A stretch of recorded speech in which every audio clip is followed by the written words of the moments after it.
Hello and welcome to the Q&A with Karoline Lyngbye, Director of Superposition. I'm really looking forward to our conversation, especially because Superposition is one of my favorite films of our festival edition this year. Thank you, Karoline, for taking the time for this Q&A and speaking with me today about your feature film debut. Thank you so much for having me. Our festival edition this year is called Nothing But Life. The main section focuses on questions about the framework of human existence. For example, what distinguishes us from plants, animals, and other living beings. It's also about the interaction between humans and nature. So also thematically, your film is very fitting, since the relationship to nature also plays an important role for the protagonists. Stine and Teit retreat to the countryside with their son in order to find each other again in the solitude of nature.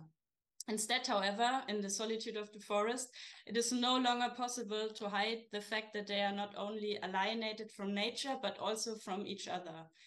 Where did the idea for this film come from? Well, I guess it started with the sort of general fatigue of modern day life, in a way, of just being busy and feeling inadequate all the time. And the idea of, like, is there an alternative? It seems like either you're, on board, or you're very much not on board with this modern day society. So it was like something I felt myself, that half of the people in at least Western countries have some sort of stress-related disease or something like that. I have also felt that myself. So it was like talks about, is there anything else to do? Because it seems very much like you cannot like separate yourself from smaller parts. It has to be either or, in a way, right? So and what would that look like? So that was like the general idea, and I always knew that it was going to be some sort of genre piece, that you would, the idea of trying to isolate yourself and then, finding something even more alienating, I guess, because of the fact that you weren't able to let go of your own ego, or, your own sense of wanting to feel reflected all the time, and mirrored of other people, so yeah, that was the first idea. Yeah. And so this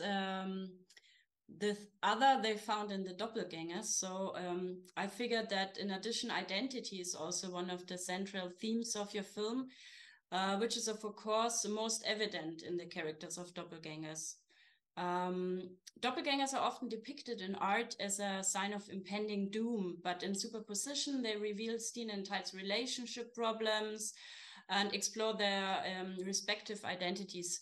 The doppelgangers are not like horrible versions of them, but instead they are quite similar, having the same problems, but under different circumstances. Why did you choose this different approach to the subject of doppelgangers? Well, it's very much like you said. It was a lot of the same thoughts that you just disclosed that we had. I mean, usually, like you say, I find that doppelgangers, both in literature and movies and cinema, have been depicted as either like horrible versions of yourself, something that you have suppressed, right, or the opposite. It's something like a fantastic version of yourself, something that you strive to be. And we thought it was really interesting.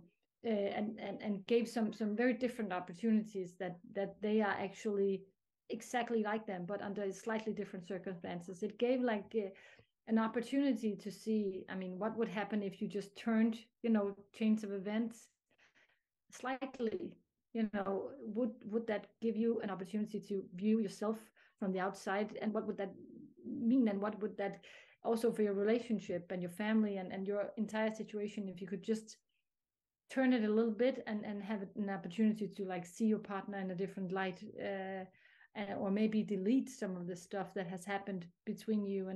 And yeah, so we thought it was really interesting, me and the co-writer, to sort of explore that, and also in the same chain of thoughts, not just to have them chase themselves and end up, who wins and who kills the other ones off, right? But like to use it as an opportunity for a more in-depth psychological like exploration of what are the horrifics, of course, of meeting yourself and another version of someone, and of you and your partner, but also what are the opportunities. Yeah, very interesting approach that I have never seen before in a film, so I liked it very much. You mentioned your co-writer. As you mentioned, you wrote the script together with a co-writer, with Mikkel Bak-Sørensen. Yes. How did the collaboration work, and how did the script benefit from both of your perspectives on the subject matter?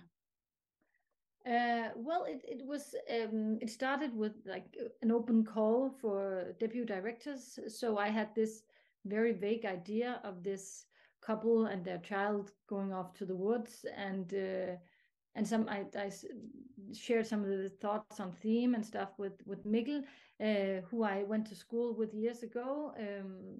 And I actually met him by coincidence and told him about it, and asked him if he wanted to come on board, and he did, and we sort of developed this together. I think on different, on a very basic level, I actually thought that it was quite a good thing that we had like a female and male perspective. That's one thing. I can definitely sense in myself that it's easier for me to write female characters, and I guess the same, it sort of relates for him. So that was very, very beneficial, I guess. And then also, the whole quantum physics idea came from Mikkel, I think. But yes, I guess it did. And then it was like, he knows much more about that than I do, and yeah, so it was a really good collaboration because he had that aspect, and I guess I wanted to take it more like, we in the movie, it's like you don't know if it's superposition. That's an idea presented, right? But it could be something else. So we tried not to not be too technical about it, but we used it as sort of a base of what this could be. And I thought that this different way of thinking was very beneficial. Mikkel is a little bit more on satire than and I'm a bit more to the in-depth psychological stuff. So I think it has a very nice balance, or we try to, of both, because of course it has an element of social satire, because these characters are not all that likable, right? And you can also point your finger and say, oh my god, you're so self-absorbed, right? But hopefully you also, some of us might recognize that some of that self-absorption, right, in ourselves. And also just it's maybe we also live in a society where that's what we applaud is something that's quite focused on ourselves and our own happiness. Yeah. And in the same time, one is also rooting for the characters, even if they are not exactly super likable. I thought that was very interesting. And I guess it's also because of the nuanced acting of your lead actors, and also partly because of that, the four characters come to life and become four individual figures with their very own agendas. What challenges arose from having two actors playing themselves and also their doppelgangers at the same time, and how did you work out the two different versions of the characters?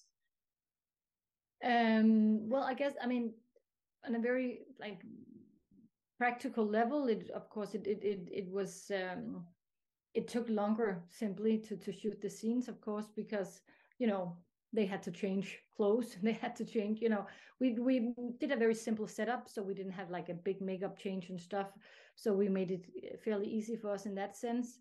And then, we just talked about really just the different circumstances that the characters are in. And then, I have to say it was fun, because when I first saw Stine 2 come to life, because when in rehearsal, we had not spent so much time actually on the two different characters, because, they're the same under different circumstances, right? So we hadn't explored that so much in rehearsal. But when we were on set and I saw Stine 2 came to life first, I was just so surprised that not only how maybe her hair is a bit different, she has a different sweater on, but I also really sensed a different energy from her.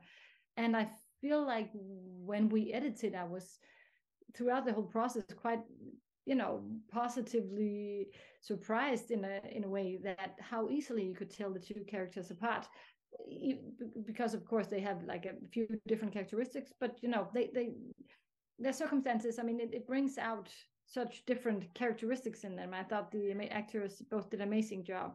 Yeah. With the nuances that you actually feel, or I feel that you feel that they are different. Yeah, I also felt that so very much. The subject of doppelgangers is also found in the film's visual aesthetic, especially in the many reflections and mirroring, a striking visual and thematic motif that recurs throughout the film. This is captured quite beautifully by cinematographer Sine Vatstrup-Roka. Besides that, the camera moves a lot. It follows the characters. What was the working process like with your cinematographer, and how did the film's impressive visual look evolve? Well, because of the doppelganger scenes, we had to have every time we had doppelganger scenes, we had to plan them very, very well. And I don't usually plan that much, so that was definitely a challenge. And also, so that was, we storyboarded all those scenes quite meticulously, and then of course we could change a little bit on set, and we had to cut down on how much we did and stuff, but we had a VFX supervisor on set all the time when we did that. But then we sort of, I mean, we had to, I mean, we knew that we had to have something that was a bit more what could you say, where we had to the characters, I mean, we had to find a way that sometimes we did all these VFX stuff where we split it up and stuff, and all this other times we did for instance, when they dance, we didn't use, I mean, there's nothing VFX, there's one shot I think VFX in that, but otherwise, I mean, they had the other actors that played opposite them. It was only those characters.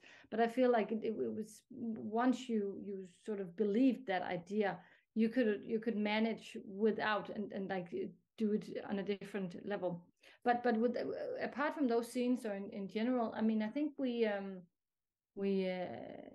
had the location very early on, and was very inspired by this obvious double reflection kind of thing, and also this house that's made of glass, something completely alienating and not fitting into the environment, and this, of course, this that you could actually see all the way to the lake and across the lake, actually, from within the house. And then we sort of, because it was a kind of a one location film, I thought that was such an interesting thing to have one location, but it becomes two locations in a way, and how to do that, and also just work with very simple stuff like curtains.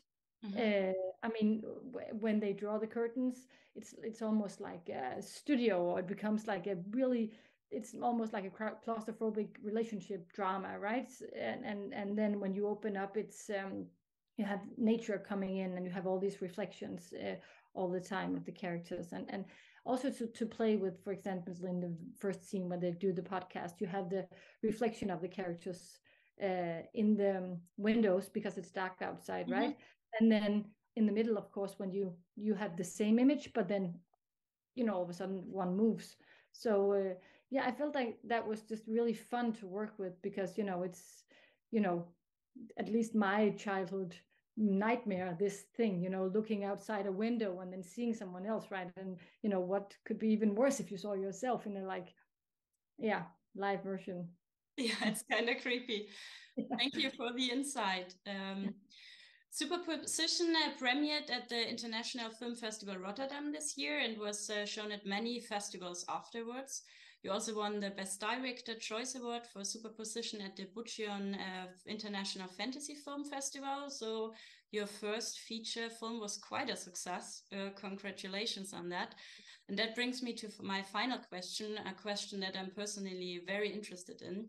Are you currently working on a new project that we can look forward to? I am. I mean, I'm actually been working ever since on a TV series that's coming out here in January. So I've been I haven't been writing so much, but on the other project, but I have a few, and one I hope to do. It's also like a genre mix. It's set in the Middle Ages. It's kind of a ghost thriller love story kind of thing. Oh, I'm already hooked. So I'm really looking forward to it. Yeah. Thank you very much, Karoline, for taking the time for this Q&A. It was a pleasure talking to you. You And too. yeah, thank you. Thank you.